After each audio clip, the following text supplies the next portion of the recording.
Tomorrow, January 14th, I have the great honor of kicking off the brand new CEESA 5-part series on AI.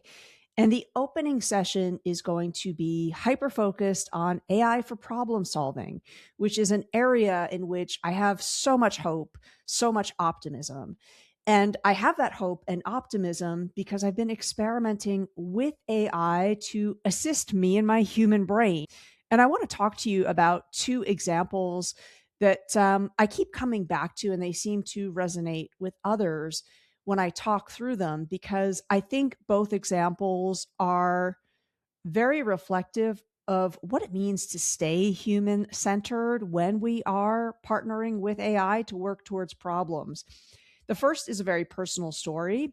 About a year and a half ago, my father was diagnosed with cancer. He was preparing to undergo radiation therapy.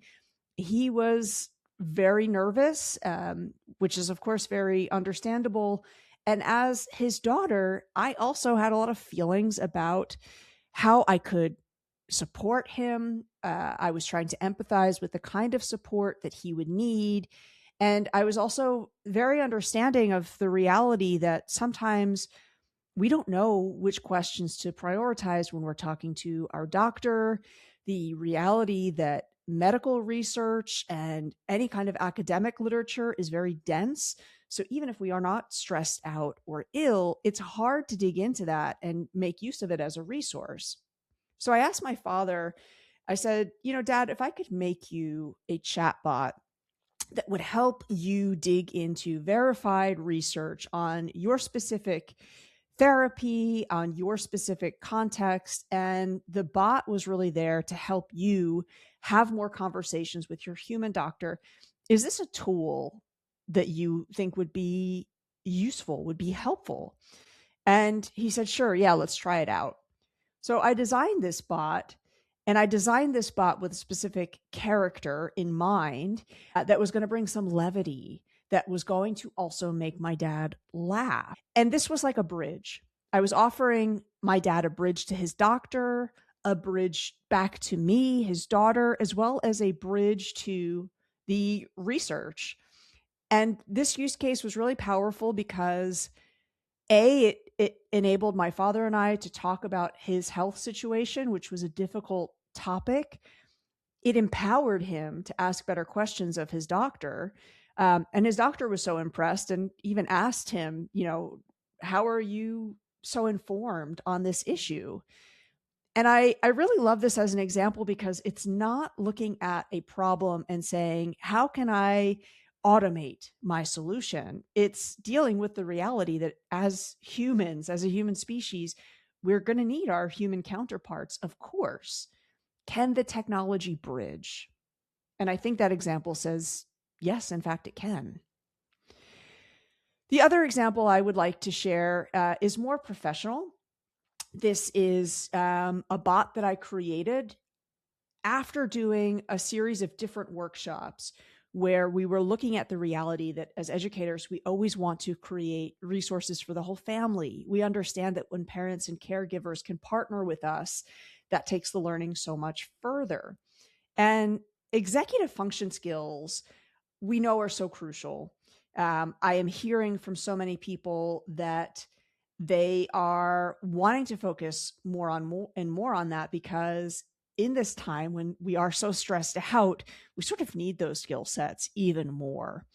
And I was doing a lot of research around this, and something that I came across was research on when parents build in choice, authentic choice for their child. It offers them a really unique and authentic way to lean into executive functioning.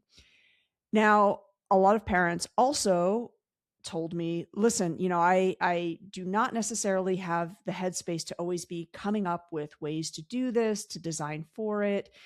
I would love more advice. I also, struggle to go to after school coffees where there are workshops. And it got me thinking again about the power of a chatbot that any parent or caregiver can use in the time that they need to use it.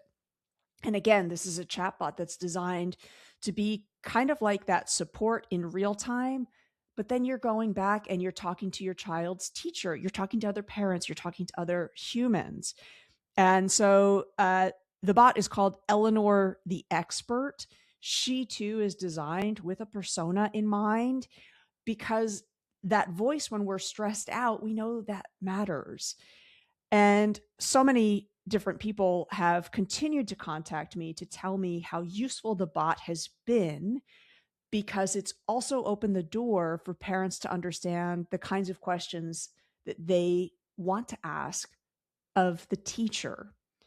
And in both of these situations, I'm just reflecting on this reality that sometimes as humans, we don't know what we don't know. And often we are embarrassed to ask. So, can we go about doing some problem solving in a way that really focuses in on that human vulnerability, on the reality that we get embarrassed? If this idea of thinking more about how we clarify problems, how we use AI strategically and ethically to work on problems, how we use AI to be more creative human beings, I hope you'll join me January 14th with CEESA. Thanks.